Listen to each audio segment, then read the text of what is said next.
जय जगन्नाथ फ्रेंड्स मु इंश्योरेंस वाला फ्रेंड्स मो पाखे आपण मानक पई गोल्डन अपॉर्चुनिटी अच्छी जदि आपण हाउस वाइफ कि आपण रिटायर करचंती कि आपण बिजनेसमैन कि आपण सोशल एक्टिविटी करूचंती आपण जहाँ भी करूचंती प्रोफेशन ने जे कौन सी प्रोफेशन ने आपण अछंती आपण को एक्स्ट्रा इनकम रा आवश्यकता अच्छी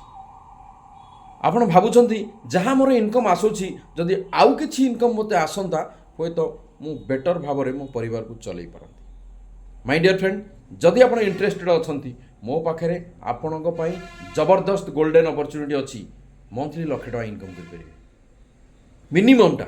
मिनिमम मंथली आप लक्षे टका इनकम करें ओनली पॉसिबल गोल्डन अपॉर्चुनिटी आपण मानक पई जदि आप जानिया चाहते मत आप कॉल करूँ मु आपण को बेटर अपॉर्चुनिटी आपण को प्रोवाइड करी एवं आपण को दुनियार सबुठ बेस्ट सर्विस प्रोवाइड करी आपण जो बिजनेस हो कि जॉब रे जो सैटिस्फैक्शन नहांती आपण चाहूँगी एक्स्ट्रा इनकम 1 लाख प्लस करने मु आपण को सपोर्ट करी जदि आप जानिया चाहते गोल्डन अपॉर्चुनिटी विषय में मत आप कॉल करूँ। जय जगन्नाथ।